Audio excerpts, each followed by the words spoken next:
भारत माता की, भारत माता की। मंच पे विराजमान विधायक, बाडरा के विधायक, लोकप्रिय विधायक उमेश जी, आपके विधायक और हमारे भाई श्री सुनील सांगवान जी, उनका फोन आया। उन्होंने मुझे बताया कि वो कार्यक्रम में आना चाहते थे, लेकिन उनके पिताजी की तबीयत आज ठीक नहीं थी, उनको लेकर उनको गुड़गांव जाना पड़ा। संदीप जोशी जी, जो वरिष्ठ भारतीय जनता पार्टी के नेता भी हैं, बड़े भाई भी हैं। शशिकांत शर्मा जी, जिन्होंने इस कार्यक्रम को ऑर्गेनाइज किया है। देवकी नंदन जी, जो मुझसे पहले बोल रहे थे। और देवकी नंदन जी के बाद बोलने का यही नुकसान है कि वक्ता बहुत अच्छे हैं, तो इसलिए वो जब बोल के जाते हैं, अपनी पंक्तियां सुना के जाते हैं, तो लोगों की उम्मीदें वैसी ही बन जाती हैं। नरेंद्र वत्स जी, जिला प्रभारी। ओम ठेकेदार जी, नरेश भारद्वाज जी बिजाना से, हरीश जी बिजाना से, विकास नंबरदार जी और समस्त नूतन सभा, ब्राह्मण सभा। मैं जितने भी मेरी माताएं, बहनें, बड़े बुजुर्ग, भाई, युवा साथी अपना कीमती समय निकाल के यहाँ आए हैं। भाई थोड़ा साइड पे, माताएं बहनें बैठी हैं, हम भी देख लें उनको। जितने हमारे सारे संस्थान 36 बिरादरी से आज आए हैं, मेरे साथी सांवड़ से आए हैं, कितने लोग सतनाली से आए हैं, अलग अलग गांवों से आए हैं, बड़े बुजुर्ग आशीर्वाद देने आए हैं। आपका बहुत बहुत दिल की गहराइयों से बहुत बहुत धन्यवाद कि आप अपना कीमती समय निकाल के आए। देखिए, मैं ना तो कोई एक सांसद की हैसियत से आपके बीच में आया हूं, ना किसी नेता की। मैं तो आपके भाई और बेटे के हिसाब से आपके बीच में आया हूं, और यही प्यार और सरोकार बना रहे, इसकी कामना करता हूं। इसी तरीके से आज का कार्यक्रम का जो विषय है, तो मैं सबसे पहले ये कहना चाहता हूं कि जब देवकी नंदन जी और शशिकांत जी मेरे पास आए, तो उन्होंने कहा कि जी हम ये कार्य शुरू करने वाले हैं, तो मैंने उनको ये नहीं कहा कि राशि कितनी होगी। मैंने उनको कहा आप श्री गणेश करो, सब अच्छा होगा भगवान परशुराम जी के नाम पर। और पंडित विनोद शर्मा जी की और मेरी एक ही बात आपको बताना चाहता हूं, ना पद मायने रखता है, ना आंकड़ा मायने रखता है, जवान मायने रखती है। जो कह दिया वो होगा।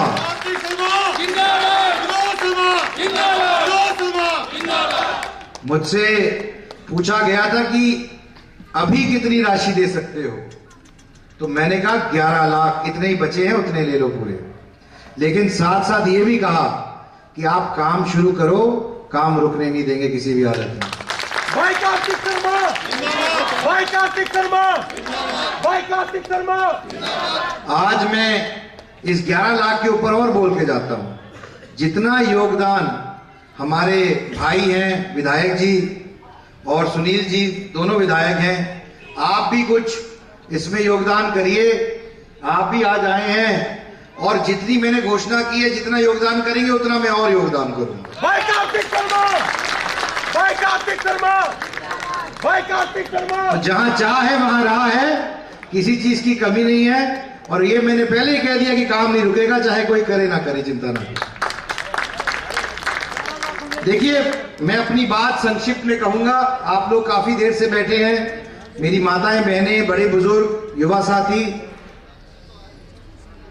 आज हम एक ऐसे मोड़ पे खड़े हैं देश में और प्रदेश में, जहां हमारे संविधान के 75 साल पूरे हो रहे हैं। और आज का दृश्य वाकई मन को प्रफुल्लित करने वाला दृश्य था।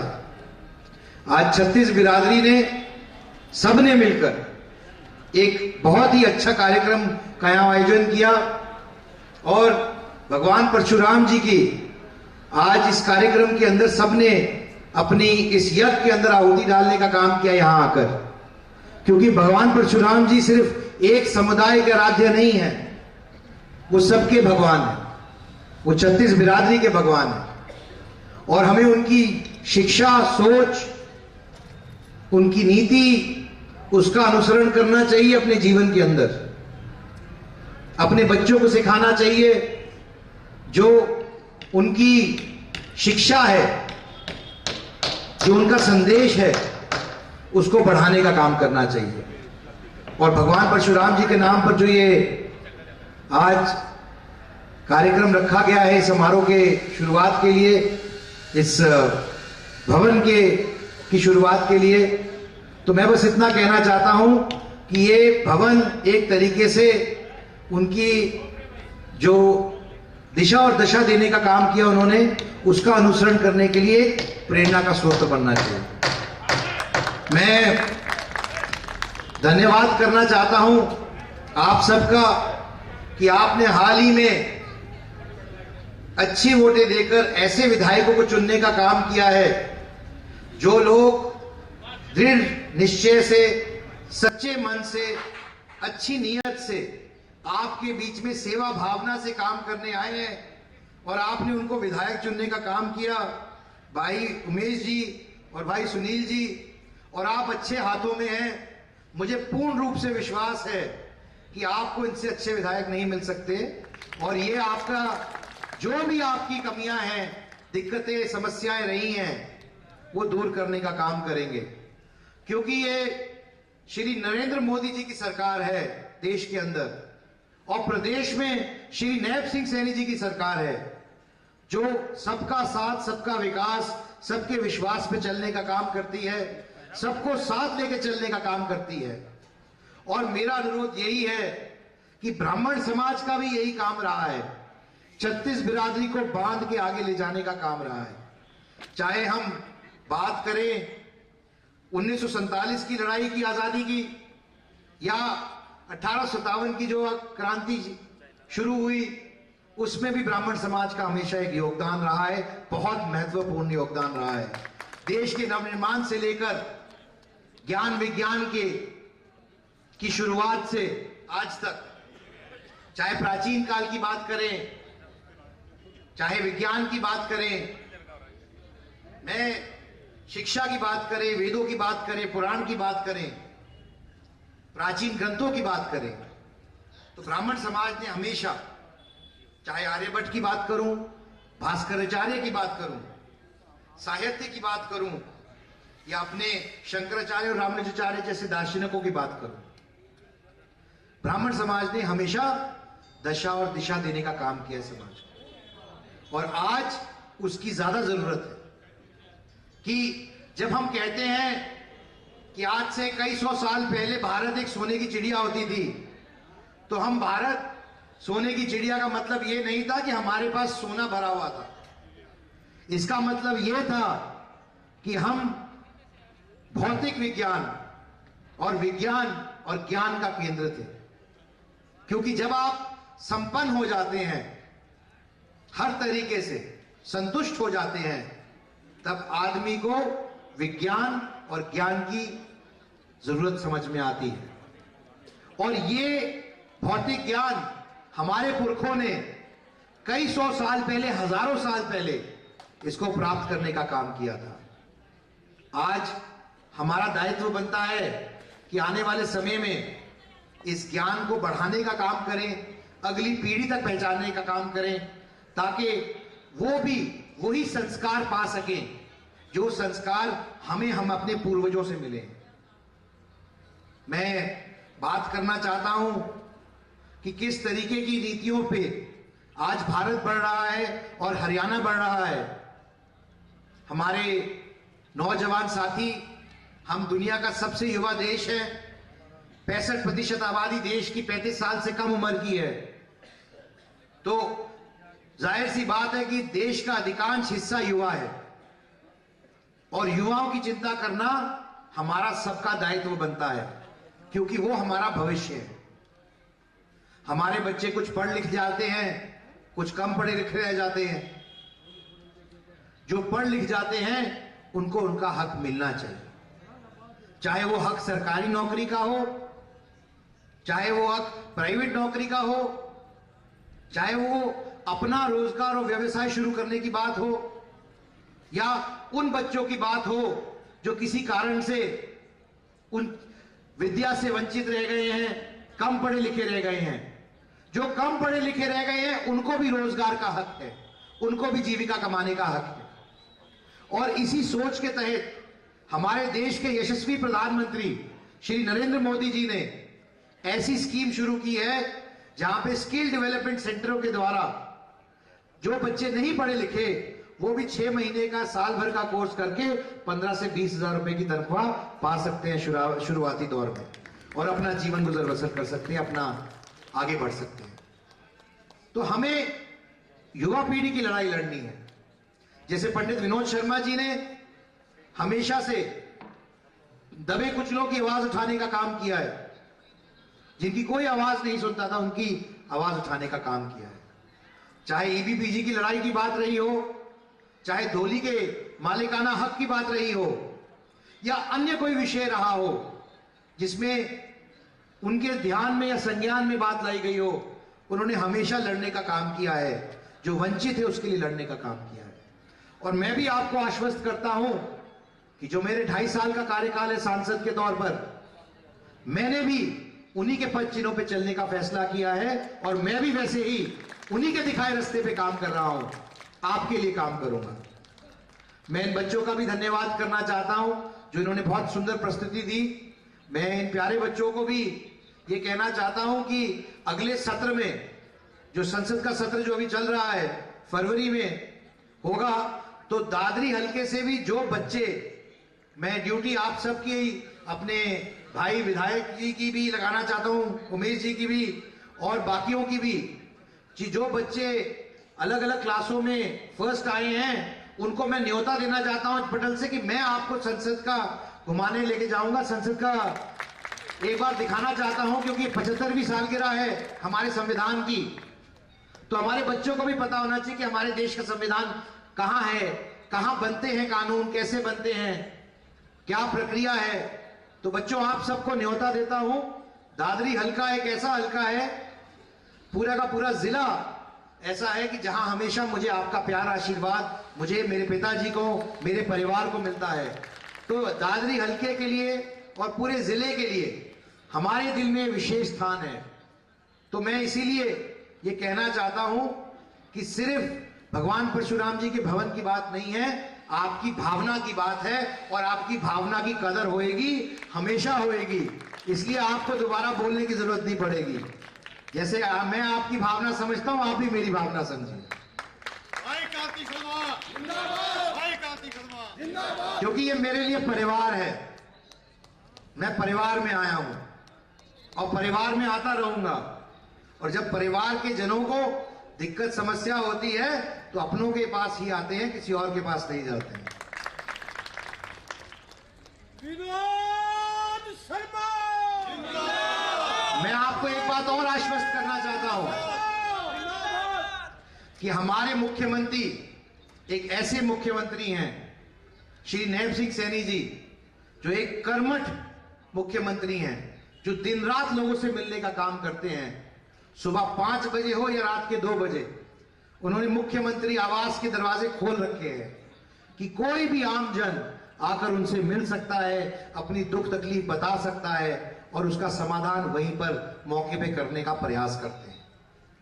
मैं उनका धन्यवाद करना चाहता हूं, माननीय मुख्यमंत्री जी का और पूरी सरकार का, कि जो उन्होंने, जो धोली की जमीन की मांग इतनी देर से लंबित थी और जायज में, ये सिर्फ ब्राह्मण समाज की नहीं थी, इसमें 28 जातियां और भी आती हैं जिनको उनका मालिकाना हक नहीं मिला, उनको मालिकाना हक मिलना चाहिए था।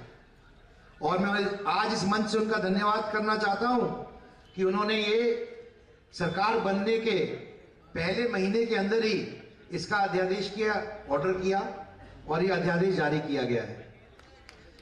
कोई अगर कमी पेशी रह गई है तो माननीय मुख्यमंत्री जी पे मेरे को पूरा विश्वास है कि उसको भी दूर करने का काम करेंगे।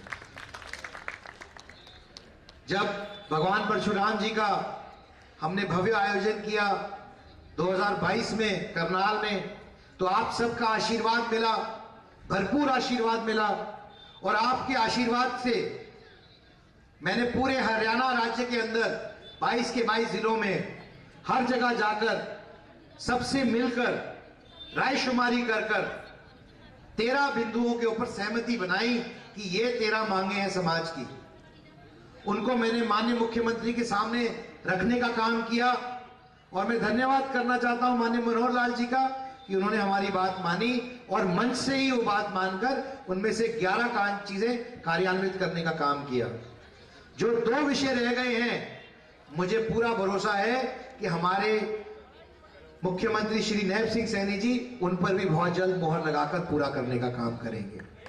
तो मैं आपसे इतना ही निवेदन करना चाहता हूं कि जिस तरीके का प्यार और आशीर्वाद आपका बना रहा है मेरे प्रति, पिताजी श्री विनोद शर्मा जी के प्रति, हमारे परिवार के प्रति, वैसा आशीर्वाद बना रहे और अगले 5 साल के अंदर पूरे हलके और जिले के अंदर एक नई पटकथा लिखी जाए नैब सिंह सैनी जी के कार्यकाल में, उनके नेतृत्व में और भारतीय जनता पार्टी के कार्यकाल में, देश में भी और प्रदेश में भी। मैं लंबी बात नहीं करूंगा, लेकिन सबको जाना होगा, घर भी जाना होगा, बहुत देर से सुबह से आप लोग आए हैं, लेकिन मैं एक वाकया जरूर आपसे साझा करना चाहता हूं। ये वाकया हाल ही का है।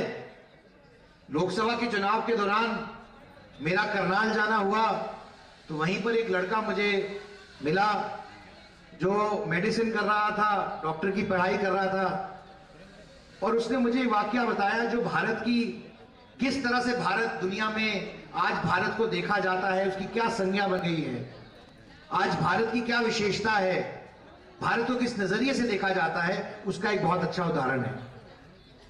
उसने मुझे कहा कि भैया मैं यूक्रेन में पढ़ रहा था और अचानक एकाएक युद्ध की घोषणा हो गई, और जब युद्ध की घोषणा हुई तो हमारे वहां लगभग 4-4.5 हजार बच्चे फंसे हुए थे भारतीय मूल के। उन्होंने ये बात वहां के दूतावास तक पहुंचाई, दूतावास ने यहां पर हमारे सरकार तक बात पहुंचाने का काम किया और माननीय प्रधानमंत्री जी तक ये बात गई और उन्होंने तुरंत उस पर एक्शन लिया। और शायद दुनिया के इतिहास में, और मैं शब्द का चयन कर रहा हूं, दुनिया के इतिहास में ऐसा पहली बार हुआ है कि हमारे प्रधानमंत्री जी ने दोनों देश के राष्ट्रपतियों से बात की और एक दिन के लिए वहां पर युद्ध विराम किया गया ताकि भारत के बच्चे वहां से सुरक्षित तरीके से बाहर आ सके। इतना ही नहीं, जो आसपास के मुल्क के और बच्चे वहां पढ़ रहे थे, पाकिस्तान के, श्रीलंका के, बांग्लादेश के, नेपाल के, उन्होंने भी ये कहा भैया हम भी तिरंगा ओढ़ लेते हैं, हमें भी भारतीय समझ के साथ ले चलो। आज भारत की ये संज्ञा है दुनिया में, हर एक व्यक्ति भारतीय होने पे गर्व महसूस करता है जब आप भारत से बाहर जाते हैं। ये है आज भारत का रूप स्वरूप दुनिया में, और इसका धन्यवाद भी हमें माननीय प्रधानमंत्री जी को देना चाहिए। मैं जैसे पहले कहा कि मैं आता रहूंगा, मेरा घर है, और मैं आपसे निवेदन करूंगा पूरी कार्यकारिणी से, भगवान परशुराम सभागार की कार्यकारिणी जो है, कि मैं जब अगली बार आऊं तो अगला कार्यक्रम उसी सभागृह में होना चाहिए, वहीं हो, ऐसी कामना करके जा रहा हूं ताकि आप लोगों के पास एक अच्छा स्थान हो, समाज के पास एक अच्छा स्थान हो, और खासकर जो वंचित लोग हैं, जो गरीब लोग हैं, उनकी सहायता इस सभागार के द्वारा की जा सके। बहुत बहुत धन्यवाद। जय भारत, जय हरियाणा, जय भगवान परशुराम। रखी गई और साथ ही साथ मैं माननीय मुख्यमंत्री और हरियाणा सरकार श्री नैब सिंह सैनी जी, जो हमारे यशस्वी मुख्यमंत्री है, उन्होंने सरकार में आते ही जो एक बहुत ही लंबे समय से धोली की जमीन की मालिकाना हक की डिमांड थी समाज की, उसको पूरा करने का काम किया। मैं आज इस माध्यम से, इस पटल से, आपके माध्यम से भी उनका धन्यवाद करना चाहता हूँ पूरे समाज के प्रति, पूरे समाज की तरफ से, कि आज ये जो एक फैसला लिया है उन्होंने, अच्छा फैसला लिया है और सही समय पे फैसला लिया है, उनका उसके लिए बहुत बहुत धन्यवाद करना चाहता हूँ। और आज हम सब यहाँ एकत्रित हुए इस कार्यक्रम में, यही सर किसान आंदोलन फिर से शुरू हो गया, तो क्या देखिए, किसान हमारे भाई हैं, हमारे अन्नदाता हैं, और उनकी कोई दिक्कत समस्या है, कोई कमी रहे तो उसको सुनने का काम भी सरकार करेगी। हमारे देश के प्रधानमंत्री और मुख्यमंत्री जी दोनों बहुत संवेदनशील है किसानों के मुद्दे को लेकर। और हरियाणा ऐसा पहला राज्य बना है जिसने 24 फसलों पे MSP देने का काम किया है। हरियाणा के अलावा और किसी राज्य ने भी अभी तक 24 फसलों पे MSP नहीं दी है। तो मेरा यह मानना है कि जो भी हमारे किसान भाई कहते हैं उनकी बात को बहुत संवेदनशीलता से सुना जाता है और सरकार कटिबद्ध है कि जो भी उनकी दिक्कतें समस्याएं हैं उनको दूर करने के लिए और उसका समाधान। पंचायत खापों ने भी चेतावनी दी है सरकार को कि अगर किसानों का मसला नहीं सुलझा तो देश भर के देखिए, मैंने जैसे कहा जो हमारे किसान भाई हैं, जो खापे हैं, वो भी हमारे ही लोग हैं, सब हमारे भाई हैं, हमारी ही संस्थानें हैं। उनका भी बात, जो भी उनकी बात है उसका संज्ञान लिया जाएगा, उनकी बात सुनी जाएगी और उचित समय में उचित करेंगे। आज कांग्रेस की एक मीटिंग हुई है दिल्ली में, तो उसमें EVM को लेकर फिर से मुद्दा उठा है। 16 याचिकाएं डाली गई। देखिए, कांग्रेस पार्टी के बारे में सिर्फ इतना ही कहना चाहता हूँ कि जब कांग्रेस पार्टी को लगता है कि वह चुनाव जीत रहे हैं और जीतते हैं तो EVM ठीक है, और जब वो हारते हैं तो EVM खराब है। जिन राज्यों में इससे पहले उनकी सरकारें बनी तो क्या वहाँ EVM ठीक थी या खराब, उनसे पूछे। तो ये बात जाहिर है और तय है कि लोकतंत्र में जनता जनार्दन होती है, जनता का फैसला सबसे ऊपर और सर्वप्रिय होता है और जनता ने अपना फैसला दिया है लोकसभा चुनाव में भी, यहाँ हरियाणा में भी, महाराष्ट्र में भी। और तीसरी बात, देश में यशस्वी प्रधानमंत्री श्री नरेंद्र मोदी जी को एक मैंडेट मिला है। पहली बार भारत के इतिहास के अंदर इतना बड़ा तीसरी बार का मैंडेट मिला है। और मैं क्या मानता हूँ कि हरियाणा के इतिहास में पहली बार तीसरी बार का मैंडेट श्री नैब सिंह सैनी जी को मिला है। तो ये इस बात की तस्दीक करता है कि हरियाणा की जनता और भारत की जनता की आस्था किसके अंदर है और क्यों है। अब अगर लोग कांग्रेस पार्टी को वोट नहीं करना चाहते तो इसमें EVM का कोई दोष नहीं। तो नेता प्रतिपक्ष भी नहीं बन पाया, नेता प्रतिपक्ष भी नहीं बना पाए। देखिए, ये कांग्रेस पार्टी की जो अंतरकला है वो निकल के सामने आ रही है। वो अपना घर तो संभाल नहीं पा रहे हैं, अपना नेता प्रतिपक्ष का फैसला नहीं कर पा रहे हैं और कटाक्ष EVM पे कर रहे हैं, सरकार पे कर रहे हैं। मुझे लगता है पहले कांग्रेस पार्टी को अपना घर संभालना चाहिए और अपने घर की व्यवस्था करनी चाहिए, फिर ऐसे। राज्यसभा में कांग्रेस सांसद की एक सीट पर नोटों की गठिया मिली है जी, उसके पीछे क्या है? देखिए, ये चिंता का विषय है। राज्यसभा, जिसको सदन कहा जाता है, देश की सबसे बड़ी पंचायत है और सारे सदन और सांसदों की गरिमा को ध्यान में रखते हुए हमारे सदन के सभापति ने ये जानकारी सदन के पटल से दी और उन्हें बताया कि ये नोटों की गड्डी मिली है, एक व्यक्ति विशेष की सीट से मिली है। उन्होंने ये नहीं कहा कि उस व्यक्ति विशेष की है, लेकिन ये बहुत ही गंभीर विषय है क्योंकि वो पैसा क्लेम करने को ही नहीं आया, पैसा किसी ने क्लेम नहीं किया और वो सही है, असली नोट है, नकली नोट है, इसकी भी तफ्तीश होगी। तो मुझे लगता है कि दूध का दूध और पानी का पानी होना चाहिए। लोकतंत्र के मंदिर के अंदर ऐसी घटना हो रही है तो होना चाहिए और इसके अंदर किसी भी पार्टी को कोई आपत्ति नहीं होनी चाहिए। आपत्ति होने का कोई कारण ही नहीं कि जो भी बात है उसकी तह तक पहुँचना चाहिए और इन्वेस्टिगेशन होनी चाहिए और सभापति महोदय ने इस बात की घोषणा की, इसमें इन्वेस्टिगेशन होगी और मुझे लगता है किसी पार्टी को जनाब, एक मेरा छोटा सवाल है कि हमारे मोदी जी 96 में हरियाणा प्रभारी थे, उन्होंने गुड़गांव के अंदर एक भाषण दिया था कि हमारी सरकार आ जाएगी तो हम दिल्ली को पूर्ण राज्य का दर्जा देंगे। हरियाणा को बंसीलाल के राज मिल रहा, उसके लिए वोट मांगे थे, लेकिन उनकी 3 दफा सरकार आ गई है, आज तक उस 3 का जिक्र हुआ है कि पूर्ण राज्य मिलेगा या नहीं मिलेगा। भारतीय जनता पार्टी की तो नहीं जी, मोदी जी ने कहा था कि 96 में राज्यसभा गुड़गांव के अंदर है, अभी राज्यसभा का एक सीट के लिए हरियाणा में जी बहुत जल्द चुनाव की नोटिफिकेशन हो चुकी है। 20 तारीख को चुनाव की प्रक्रिया होगी और ये जो सीट रिक्त हुई थी श्री किशन लाल पवार जी के विधायक बनने पे और मंत्री बनने पे, उसकी भरपाई होगी और बहुत जल्द उसका फैसला होगा, आपके सामने आ जाएगी। आप उत्सुकता मत रखिए, बहुत ही अच्छा चयन करेगी भारतीय जनता पार्टी, हमेशा सबको साथ लेके चलने का।